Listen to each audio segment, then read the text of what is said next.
आज तक रेडियो सुनता है सारा जहां।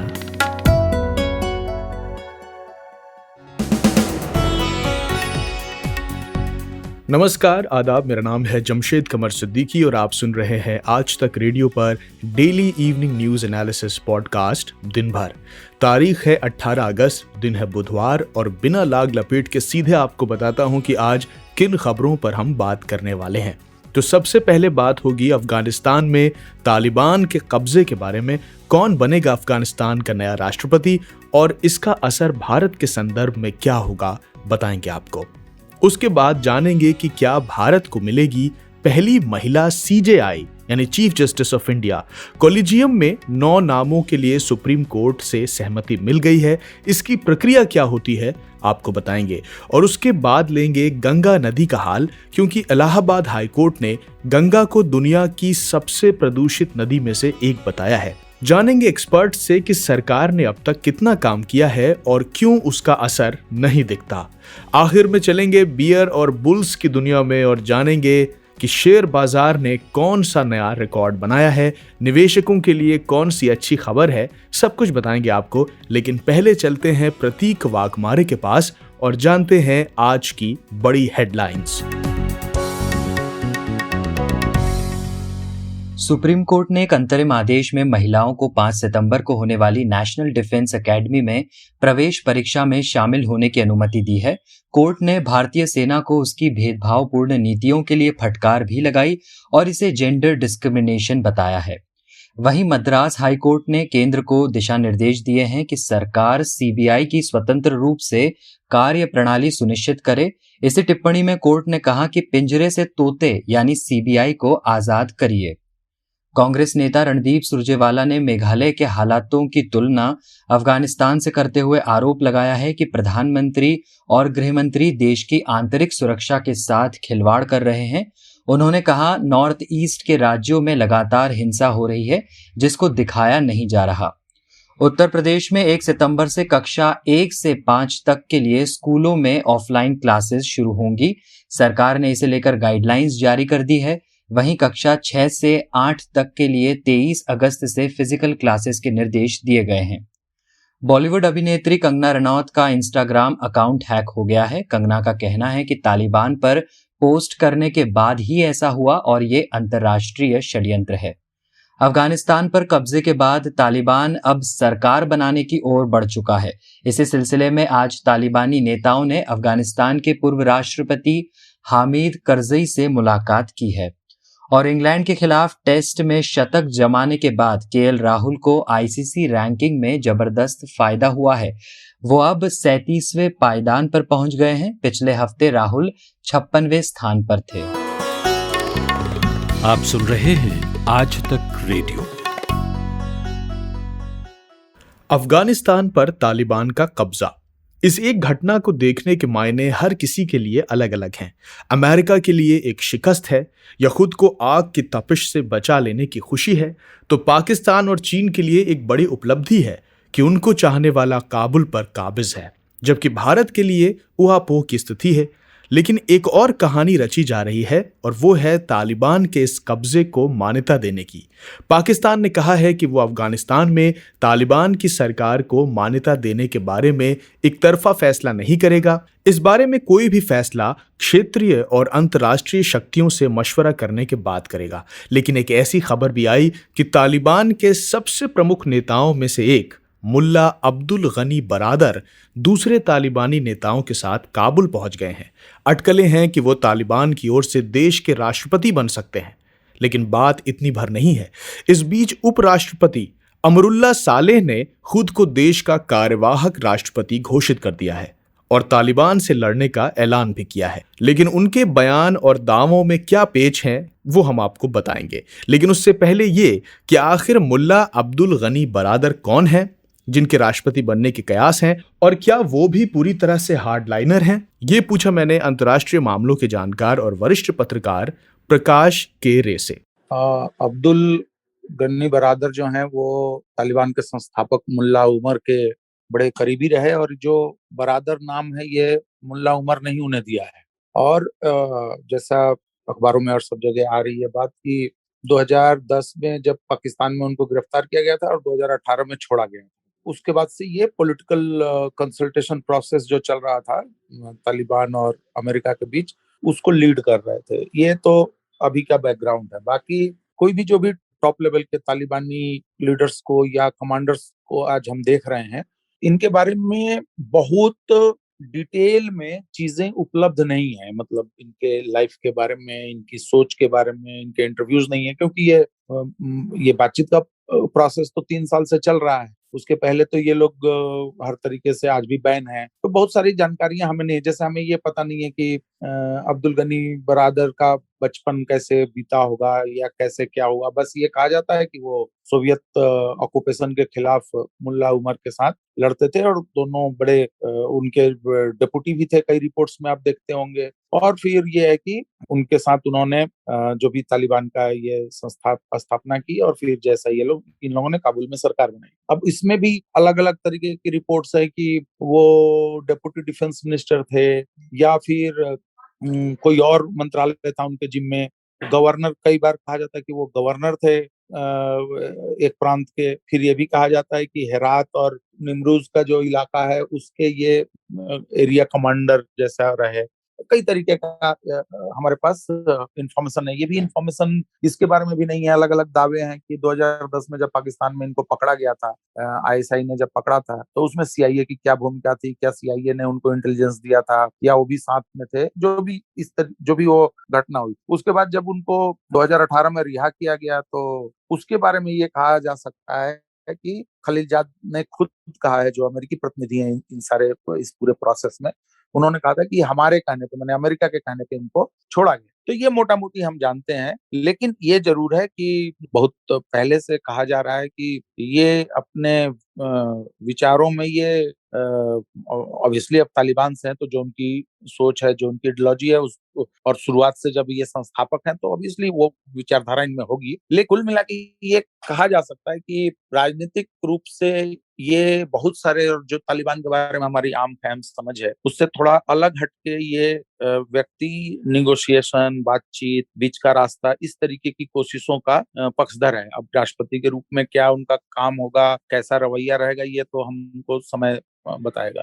प्रकाश जी, लेकिन इसी के बरक्स जो अमरुल्ला साले तालिबान को जो चुनौती दे रहे हैं, उसमें क्या आपको दम लगता है? क्योंकि वो लड़ने की बात कह तो रहे हैं, लेकिन कैसे लड़ेंगे इसको लेकर क्लैरिटी नहीं दी है।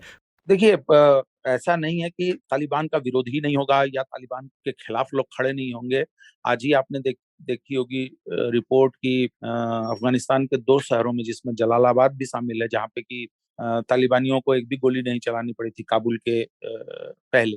तो लेकिन वहाँ पे लोगों ने तालिबान के झंडे उतार के मेन चौक से, और वहाँ पे जो अफगानिस्तान का ऑफिशियल फ्लैग, नेशनल फ्लैग है, उसको लगा दिया और प्रदर्शन हुए कि आप जो है झंडे को रिप्लेस ना करें अपने झंडे से। और उसमें गोली वोली भी चली है, पता नहीं, अभी थोड़ा डिटेल्स सब कुछ देर में आएगा। उसके बाद आपने देखा कि महिलाओं का प्रोटेस्ट कल काबुल में जो हुआ, छोटा सा ही था लेकिन हुआ। तीसरी चीज जो सालेह और अहमद मसूद को लेके है, पंजशीर वैली। देखिए, पंजशीर वैली का अगर आप ज्योग्राफी देखेंगे तो वो बहुत सुरक्षित जगह है। उसको सेंटर बना के आप लंबी लड़ाई लड़ सकते हैं। वो बहुत आसान नहीं होगा कि आप फौज घुसा दें, और चारों तरफ से पहाड़ों का इलाका है और वो ताजिक बहुल इलाका है, और अभी सुनने में आ रहा है कि हजारा भी उनके साथ हैं और बहुत सारे अफगान सैनिक भी हैं, पुलिस के ऑफिसर भी हैं।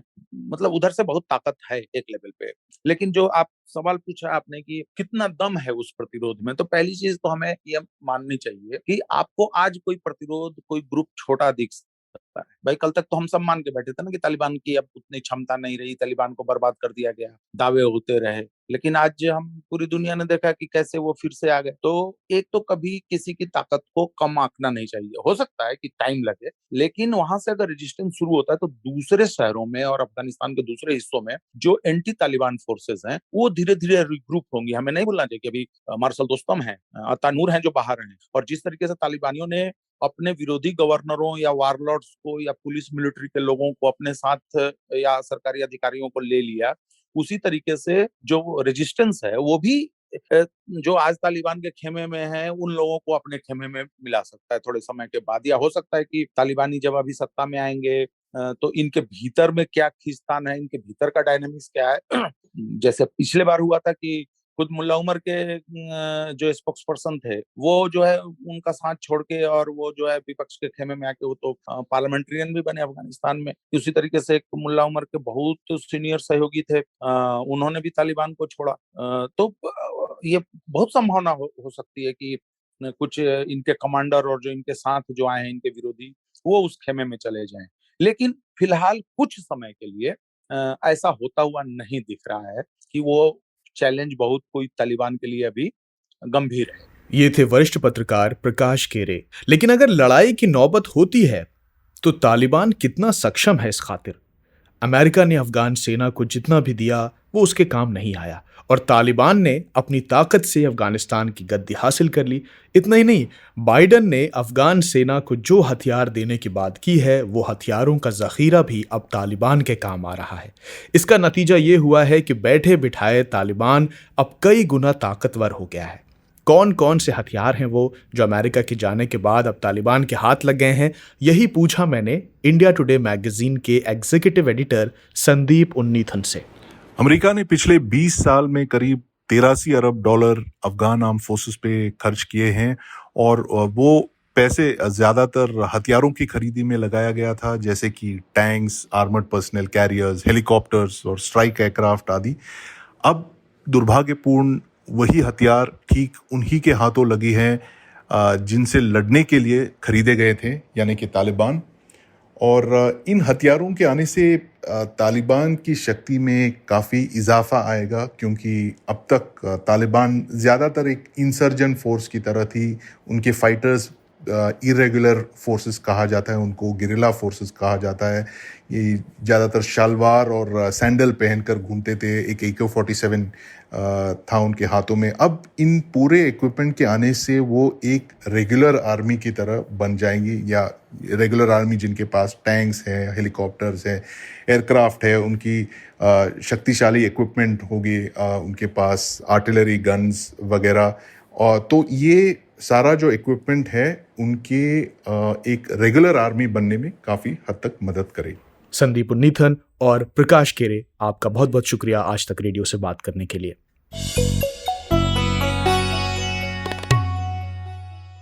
भारत के मुख्य न्यायाधीश NV रमन्ना की अध्यक्षता में सुप्रीम कोर्ट कॉलेजियम ने सुप्रीम कोर्ट के लिए 9 जजों के नाम सुझाए हैं। सूची में 3 महिला जज यानी जस्टिस BV नागरत्ना, जस्टिस हिमा कोहली और जस्टिस बेला त्रिवेदी का नाम शामिल है। इन सभी के बीच सबसे चर्चित नाम जस्टिस BV नागरत्ना का है। साल 2027 में जस्टिस BV नागरत्ना को भारत की पहली महिला मुख्य न्यायाधीश के रूप में भी देखा जा रहा है। इसी पर टिप्पणी करते हुए मुख्य न्यायाधीश NV रमन्ना ने कहा कि अब टाइम आ चुका है कि भारत के न्यायतंत्र की डोर एक महिला संभाले। तो मुख्य न्यायाधीश के रूप में नागरत्ना के नाम को क्यों प्रमुखता से देखा जा रहा है और इससे भारत के न्यायतंत्र को कितनी मजबूती मिलेगी, इस पर हमने बात की कोर्ट पर नजर रखने वाली दिल्ली में आज तक रेडियो रिपोर्टर अनीशा माथुर से। देखिए, फिलहाल जो अभी सूत्रों के हवाले से खबर आई है वो ये है कि 9 लोगों के नाम जो है सुप्रीम कोर्ट का कॉलेजियम रेकमेंड कर सकता है सरकार को कि इन लोगों को आप सुप्रीम कोर्ट का जज बनाइए। और उनमें से एक नाम है जस्टिस BV नागरत्ना का, जो कि अभी फिलहाल कर्नाटक हाईकोर्ट की जज हैं। अब इनके नाम को लेकर इतनी बात इसलिए उठ रही है क्योंकि अगर जस्टिस नागरत्ना को अभी इस लॉट में जज बनाया जाता है सुप्रीम कोर्ट का, तो पूरा चांस ये है कि 2027 में वो कुछ दिनों के लिए भारत की पहली महिला चीफ जस्टिस बनेंगी। अब हालांकि chief justice of India NV Ramana ने आज यही कहा है कि अभी फाइनल डिसीजन हुआ नहीं है, अभी सूत्रों के हवाले से खबरों पर ज्यादा अटकलें नहीं लगानी चाहिए। लेकिन अगर ऐसा होता है तो भारत के न्यायपालिका के इतिहास में एक ये नया चैप्टर होगा, एक ये नया कदम होगा, क्योंकि आज तक कभी कोई महिला चीफ जस्टिस नहीं बनी है। और जस्टिस नागरत्ना के अलावा भी 2 और लेडी जजेस हैं जिनके नाम सामने आए हैं। अनीशा, कॉलेजियम ने 9 नामों को शामिल करने के लिए सहमति बनाई है। इस पूरी प्रक्रिया को कैसे अंजाम दिया जाता है? देखिए, अभी जो बात आई है वो ये है कि कोलिजियम ने अभी 9 नाम सुझाए हैं जिनकी रिकमेंडेशन सरकार को जाएगी। अब कोलिजियम की प्रक्रिया जो है वो कोई लिखित कानून या नियम से नहीं होती है, परंपरा से होती है। कोलिजियम जो है वो चीफ जस्टिस और 5 चीफ जस्टिस को मिलाकर 5 सबसे सीनियर जो जज हैं सुप्रीम कोर्ट के, उनका होता है। वो भारत के हाई कोर्ट के जजों को देखते हैं कि कौन सीनियरिटी में, यानी कि कितने सालों से जो जज हैं, सीनियरिटी भी देखते हैं, ये भी देखते हैं कि किस तरह का उन्होंने काम किया है भारत की कानून प्रक्रिया पर और भारत के कानून की डेवलपमेंट में उन्होंने क्या अपना योगदान दिया है।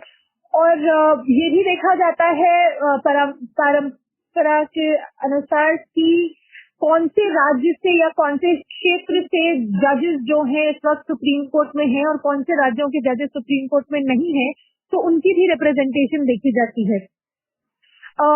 अलग अलग ये भी देखा जाता है कि क्या कुछ पर्टिकुलर कोई पिछड़ी जाति के या पिछड़ी जनजाति के, अनुसूचित जनजाति के लोग कोई बेंच पर हैं या नहीं। तो ये सब मापदंड देखने के बाद सुप्रीम कोर्ट का कोलिजियम जो है वो अपनी रिकमेंडेशन देता है। वो कई बार ये भी होता है कि जो सुप्रीम कोर्ट के जज और भी जो जज हैं जो कि उसी हाई कोर्ट में काम कर चुके हैं जहां से किसी को लाया जाना है, उनसे भी राय ली जाती है कि आपको इनके बारे में आपकी क्या राय है।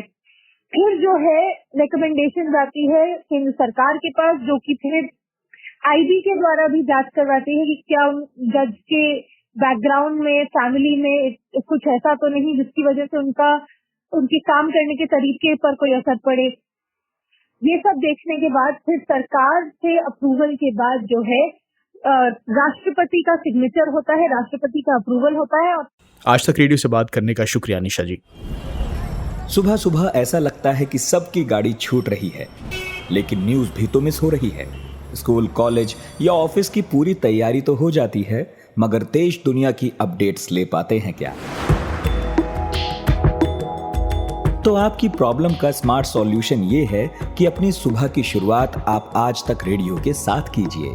कल क्या हुआ और आज क्या हो सकता है, सटीक एनालिसिस, पहले बड़ी खबरें और फिर अखबारों के चुनिंदा मोती। ये है सुबह का खबरनामा, आज का दिन, मेरे यानी नितिन ठाकुर के साथ।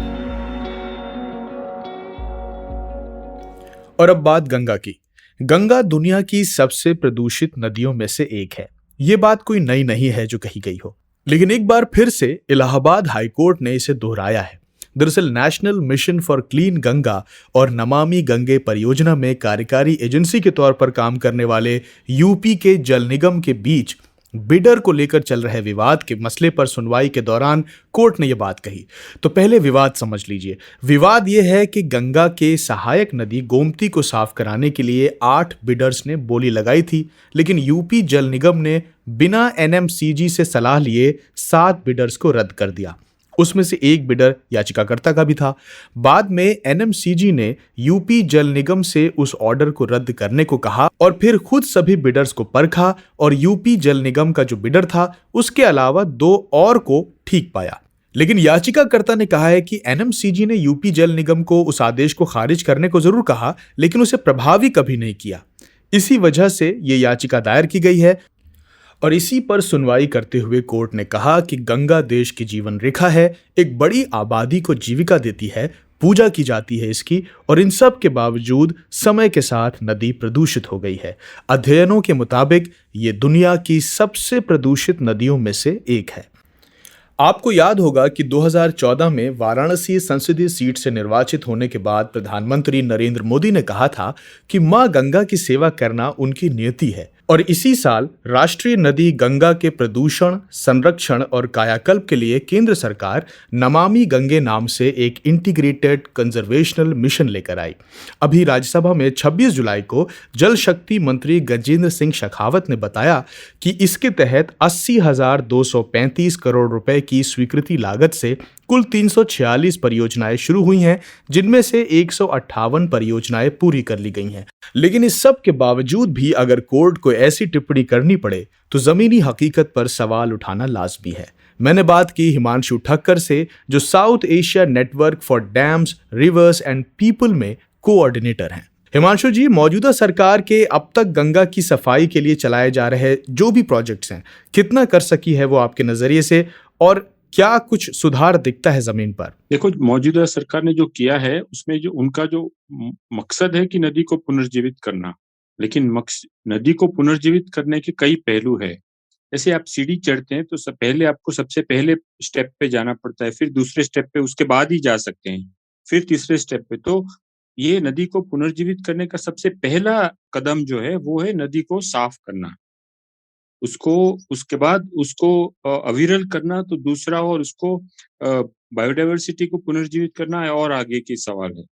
तो ये फर्स्ट कदम जो है उसमें वो जैसे आज इलाहाबाद हाई कोर्ट ने भी कहा है, एनएमसीजी फेल हुई है। यदि वो यहाँ फेल होती है तो आगे तो पहुंच ही नहीं सकती।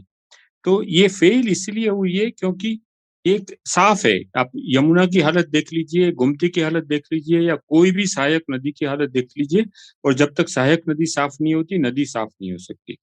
तो इसीलिए गंगा को साफ करने के लिए, उसको प्रदूषण मुक्त करने के बारे में जो जहाँ तक सवाल है, बहुत ज्यादा प्रगति नहीं हुई है। उन्होंने कुछ बहुत सारा पैसा खर्च किया है, बहुत सारा इंफ्रास्ट्रक्चर लगाया है, कुछ टेक्नोलॉजीज डाली है, लेकिन इसमें मुझे लगता है सबसे महत्व की बात जो वो चूक गए हैं कि ये सब जो पैसा, इंफ्रास्ट्रक्चर और जो टेक्नोलॉजी है, वो एक मीन्स टू एन एंड है, वो एक एंड इन देमसेल्व्स नहीं है।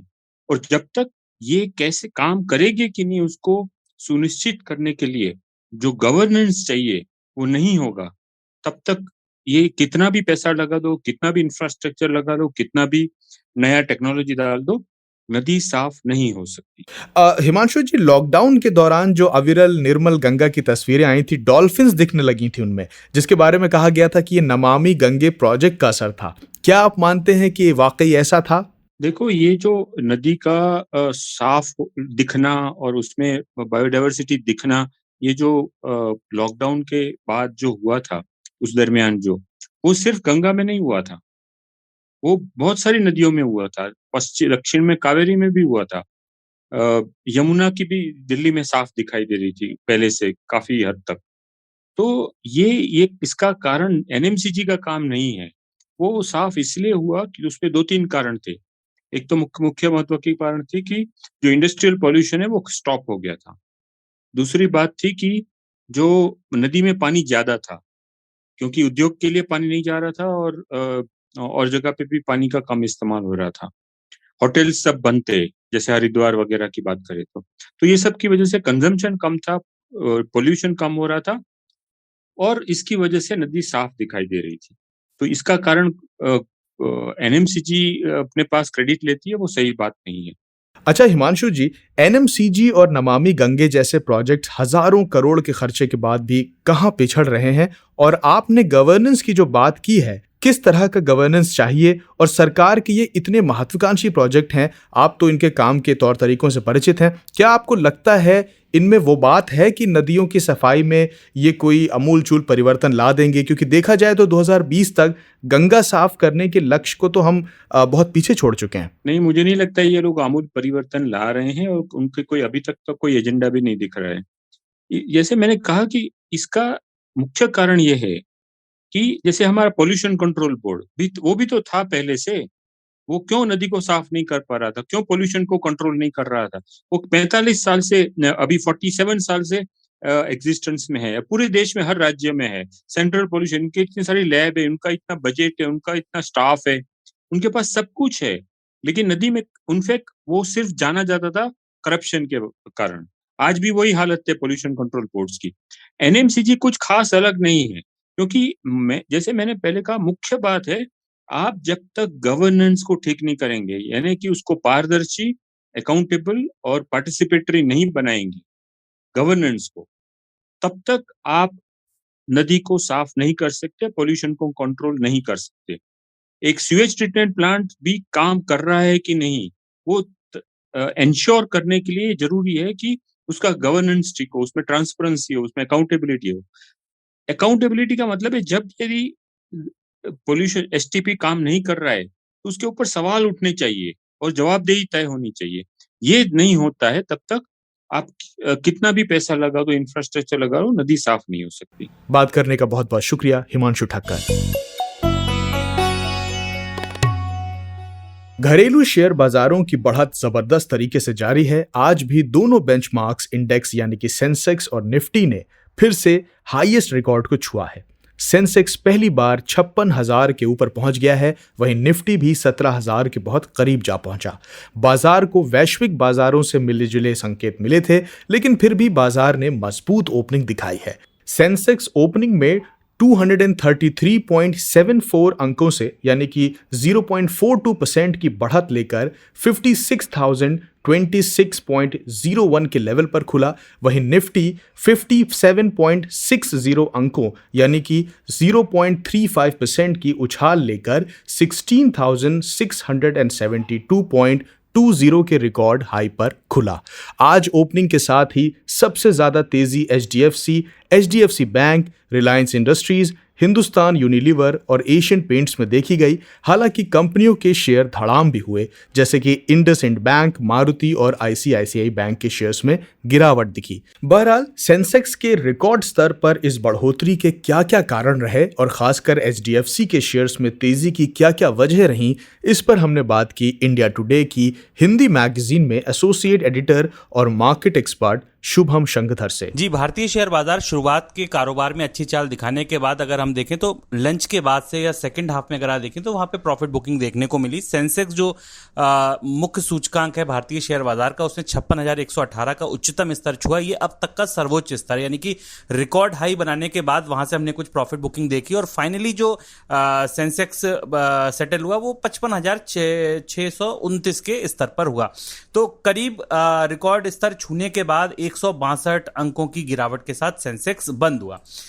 इसके पीछे जो तेजी की बड़ी वजह थी वो निश्चित तौर पर जो लीडिंग शेयर्स थे उनमें आई खरीदारी थी। एचडीएफसी बैंक पर एक पॉजिटिव खबर थी जो आरबीआई की ओर से एचडीएफसी बैंक पर नए डिजिटल प्रोडक्ट या कार्ड्स को लागू करने के लिए बैन लगाया गया था, पाबंदी लगाया गया था, उसको हटा लिया गया है। बैंक की तरफ से एक वरिष्ठ अधिकारी ने, जो मैनेजिंग डायरेक्टर और चीफ एग्जीक्यूटिव ऑफिसर हैं शशिधर जगदीशन, उन्होंने बताया कि बैंक ने टेक्नोलॉजी से जुड़े भारतीय रिजर्व बैंक की ओर से जो भी दिशा निर्देश हैं उनके 85% निर्देशों का पालन कर लिया है और इसके बाद आरबीआई ने ये जो बैन था इसको हटाया, जिसके बाद हमने देखा कि एचडीएफसी बैंक में आज अच्छी तेजी देखने को मिली और इसने बाजार को सपोर्ट किया। शुभम, ये तेजी तो निश्चित ही बाजार के लिए बहुत अच्छी संकेत है, लेकिन ये तेजी क्या ऐसे ही बरकरार रहने वाली है और अगर रहेगी तो कब तक? टेक्निकल एनालिसिस की एक सिंपल सी थ्योरी है कि जब बाजार ऊपर की तरफ जाता है तो देयर इज नो सीलिंग। यहां पर कोई ऊपरी सीमा नहीं होती कि बाजार कहां तक जा सकते हैं। और इस समय बाजार के चलने के या चढ़ने के पीछे जो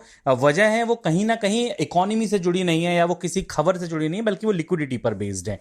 नया इन्वेस्टमेंट आ रहा है लगातार, आप देखिए चाहे वो रिटेल इन्वेस्टर हो, चाहे वो म्यूचुअल फंड्स के माध्यम से हो, लगातार बाजार में बाइंग आ रही है, लिक्विडिटी बनी हुई है और शेयरों में खरीदारी की जा रही है। यही कारण है कि जो बाजार में तेजी से आईपीओ आ रहे हैं उनको भी अच्छा रिस्पांस मिल रहा है और बाजार में तेजी जारी है। विक्स इंडेक्स अभी ये दिखा रहा है कि बाजार में किसी तरीके का कोई बड़ा उतार चढ़ाव देखने को नहीं मिलेगा। तो ये वजह है कि जो बाजार में तेजी है इसको फिलहाल शॉर्ट टर्म में या नियर टर्म में किसी बड़े गिरावट के संकेत अभी बाजार के विशेषज्ञ नहीं देख रहे हैं। खैर, बाजार की सुछाल के अलावा एक काम की सूचना और है। कई त्योहारों के मद्देनजर कल से बैंक 4-5 दिन की छुट्टी पर रहेंगे। तो कल यानी कि 19 अगस्त को मुहर्रम है, 20 अगस्त को ओणम है जो कि दक्षिण भारत का एक प्रमुख त्योहार है। इसी तरह 21 को थिरुओणम है और 22 को रविवार है। तो हालांकि त्योहारों की ये छुट्टियां स्थानीय स्तर पर ही लागू हैं क्योंकि लोकेलिटी के हिसाब से ही त्योहार हैं और उसी के आधार पर छुट्टियां होने की गुंजाइश है। तो अगर आपको बैंक में कोई ज़रूरी काम है तो घर से निकलने से पहले एक बार फ़ोन करके पता ज़रूर कर लीजिए कि बैंक में काम हो रहा है या नहीं। तो इसी जानकारी के साथ मैं लेता हूं आपसे विदा। कैसा लगा आपको हमारा ये न्यूज़ एनालिसिस पॉडकास्ट, बताइएगा ज़रूर। और सिर्फ यही नहीं, आज तक रेडियो के बाकी किसी पॉडकास्ट के बारे में भी कोई राय देना चाहें तो हमें मेल कीजिए radio@aajtak.com पर। आज तक रेडियो को आप ट्विटर, फेसबुक, इंस्टाग्राम पर भी सब्सक्राइब कीजिए। इस पॉडकास्ट को प्रोड्यूस किया है प्रतीक वाघमारे ने और साउंड मिक्सिंग का काम संभाला है अमृत रेगी ने। मेरा नाम है जमशेद कमर सिद्दीकी। आप सुनते रहिए आज तक रेडियो। नमस्कार।